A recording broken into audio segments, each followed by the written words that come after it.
Muy buenos a todos, nosotros vamos a presentarles la práctica número 2, que es la observación de células sexuales masculinas. En este caso se siguieron 4 puntos que se van a ser explicados por mis compañeros, el primero siendo la metodología, los resultados, la discusión y el cuestionario. Bueno, yo les voy a hablar un poco lo que es la metodología enfocándome en el manejo de la pajuela. Bueno, nosotros partimos de una pajuela que se encuentra en un tanque de nitrógeno líquido, pues esta está en crioconservación para mantener su integridad durante un largo periodo de tiempo. Bueno, nosotros retiramos la pajuela, la depositamos en una bandeja y pues la llevamos al laboratorio de ciencias biológicas, que es donde se realizará la práctica.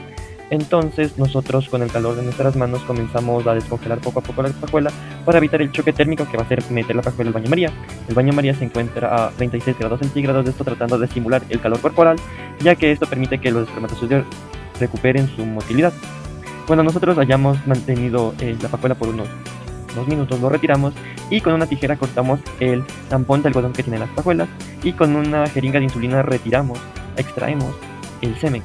Entonces nosotros depositamos pequeñas gotas del semen extraído pues en las placas para poder ver sus características microscópicas, ya siendo la motilidad individual o en grupo o el movimiento en masa. También podemos coger otra parte de la muestra extraída y analizar sus características microscópicas, esto con el fin de ver la calidad del semen, esto ya sea mediante el olor, el color, la densidad y el pH que este tiene. Muchas gracias. Bueno, yo les voy a hablar sobre la tinción de espermatozoides. Vamos a hablar de dos en específico, la tinción Wright y la tinción con azul de metileno. En estos dos procesos, lo que primero se va a hacer es obtener una pequeña cantidad de esperma que va a estar en una pajuela, la cual previamente va a estar en una temperatura de 35 grados centígrados para que no afecte a los espermatozoides. Al obtener esta muestra, en un portaobjetos vamos a colocar una gota y con otro portaobjetos vamos a hacer un frotis. Tanto para tinción Wright como azul de metileno tenemos que mantener estas muestras calientes en lo mayor posible para que no haya una afectación dentro de los espermas. Bueno, en la tinción Wright lo que vamos a hacer primero es una fijación de 1 minuto con alcohol al 70 o 80%. Esto se va a lavar, después vamos a utilizar el colorante Wright durante 5 en una de las placas y 10 en otra de las placas. Después de esto, al acabar esto, se bota el excedente y se lava suavemente con agua destilada. Se seca y ya podemos hacer una observación de la tinción Wright, como podemos ver en la parte derecha. Con la tinción azul de metileno lo que tenemos que hacer ya con el frotis seco es añadirle durante 5 minutos el azul de metileno, unas pequeñas gotas hasta cubrir toda la superficie y ya al pasar ese tiempo lo retiramos con agua destilada en pequeñas cantidades para que no se arrastre la muestra de los espermas. Y como podemos ver también, ahí están los resultados de la tinción de metileno. Muchas gracias. La evaluación de los espermatozoides de pajuelas bovinas dio el semen descongelado. Mostró pues un color blanco cremoso y un pH de 6.5, valor óptimo para conservar la motilidad espermática. La motilidad fue muy buena debido pues a unos remolinos oscuros en el microscopio por 10x. La motilidad individual alcanzó un 78%, indicando que esta es una muestra altamente activa. A nivel microscópico, ya unos 40x, se estimó una velocidad de desplazamiento, lo cual fue asociada con una buena fertilidad. En la tinción con eusina, el 85% de estas células resultaron viables, no teñidas, es decir, que solo el 15% estaban muertas. La morfología fue mayormente normal, debido a que el 90% de espermatozoides estructuralmente correctos y solo un 10% presentaban pues anomalías o defectos leves. En resultado podemos concluir que esta pajuela o las pajuelas van a tener una buena calidad adecuada para el siguiente paso, que es la inseminación artificial. Ahora bien, pasando a la discusión de resultados, hacemos un pequeño contraste con un artículo científico que fue publicado por Pérez en el año del 2013 con título de Protocolo de Evaluación del Semen de Donantes, y menciona una serie de características a tomar en cuenta, primeramente el pH. El pH, según lo establecido, propone un rango de 6.4 a 7.0. Al hacer una comparación con el pH obtenido durante la práctica, podemos concluir que el pH de 6.5 se encuentra dentro de los rangos esperados o normales. Otra característica viene a ser el olor. Dado que durante la práctica y según el protocolo mencionado, no debe presentarse ningún olor característico y como puede ser durante la práctica tampoco se distingue ningún olor característico, es decir, que se encuentra en un rango estable o un rango óptimo. Otra característica viene a ser el color. Durante la práctica observamos un color ligeramente amarillento y dado que el protocolo menciona como un color estable, un color esperado viene a ser un color blanco o ligeramente amarillento, es decir, nos encontramos en el rango óptimo de color también. Y finalmente la viscosidad. Y según el protocolo, la viscosidad de estas pajuelas debe ser ligeramente superior a la viscosidad del agua. Al hacer una comparación con la muestra obtenida durante la práctica, podemos confirmar que la muestra presenta una ligera viscosidad superior al agua, es decir, también se encuentra en sus rangos óptimos. Ahora bien, Vamos a mencionar sobre la motilidad espermática, y para esto vamos a hacer un contraste con otro artículo científico que tiene como título Viabilidad espermática e integridad de los acrosomas. Este artículo fue publicado por Carrera en el año del 2012 y propone un rango de motilidad del 82.7 al 86%, y nosotros durante la práctica pudimos incluir una motilidad del 78.5, es decir, es ligeramente inferior a los rangos establecidos. Pero esto tiene algunas explicaciones. Por ejemplo, una explicación que se puede mencionar es debido al caso del toro mismo, dado que el semen de algunos toros puede reaccionar diferente, y al momento de sufrir conservación, esta motilidad pudo haberse afectado.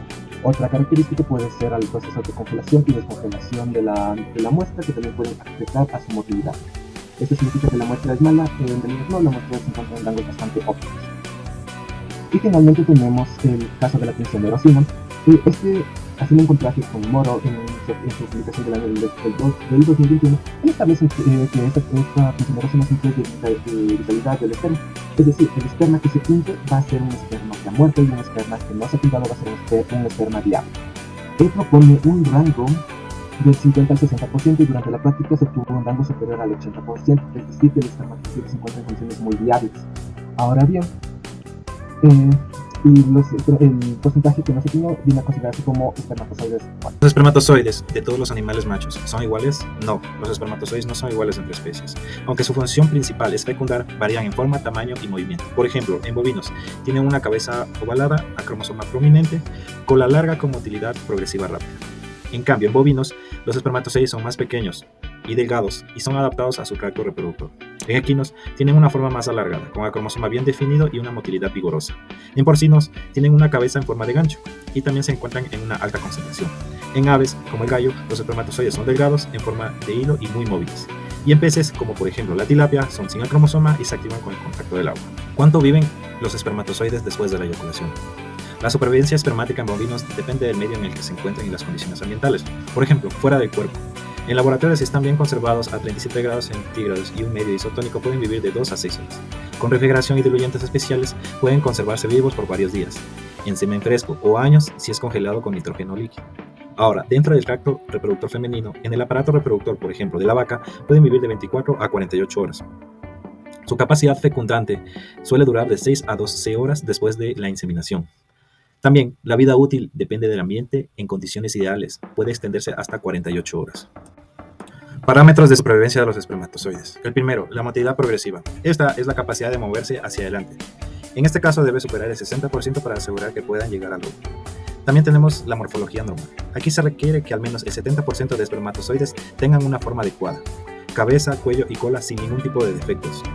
Ahora, la viabilidad. Aquí se refiere a que los espermatozoides vivos deben ser mayor al 70% en una muestra. También tenemos la integridad de membrana. Una membrana sana permite que el espermatozoide realice los procesos necesarios para fecundar. Se evalúa con pruebas como la HOST. También tenemos la resistencia a la congelación. Aquí deben soportar el proceso de criopreservación, sin perder la motilidad ni viabilidad. Ahora, también tenemos la capacidad de reacción acromosómica. Esta es esencial para penetrar el óvulo.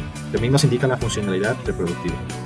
Bien, siguiendo con el cuestionario, ¿cuánto tardan los espermatozoides en llegar al óvulo según la especie? En bovinos de 4 a 8 horas, en caprinos de 15 minutos a 2 horas, en porcinos de 30 minutos a 2 horas, y en bovinos 15 minutos a 2 horas, y en equinos de 4 a 6 horas. Con respecto a la evaluación macromicroscópica de los espermatozoides en bovinos, macroscópicamente se busca un volumen de 2 a 12 ml, un color blanquecino al amarillento, eso indica que está en buen estado.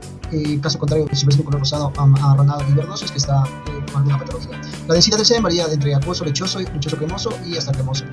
La motilidad en masa macroscópica se evalúa usando el tubo de recolección y detectando la presencia del movimiento masal de remolinos. El pH tiene que estar de 6.2 a 6.8 y se evalúa cuerpos extraños, que eso se observa al fondo del tubo para detectar la presencia de alguno de esos cuerpos. Microscópicamente se busca evaluar la motilidad en masa. Esto se evalúa el movimiento colectivo, se califica de 1 a 5 y valor mínimo es 3. La motilidad individual se analiza el movimiento rectilíneo progresivo tras diluir el semen. Este se exige un mínimo del 50%. El vigor se evalúa junto a la motilidad individual, que se califica de 0 a 4 y unidad a 3. Concentración diluida del semen en una solución de formulada al 2%, si esto se encuentra en una cámara de Bauer. Una coloración vital, esto a través de una nutrición que se diferencian vivos, sin teñir, de muertos en desconocido. Mínimo aceptable de 70%. La morfología de la acrosomía, mediante la adición con bienza, se observa bajo inmersión, un mínimo de 70% de acrosomas normales y malformaciones, finalmente malformaciones espermáticas. En este que se califican como primarias, secundarias, mayores, menores y compensables, no compensables. Se aceptan hasta el 30% de normalidades y siempre que el espermatozoides normales sea del 70%.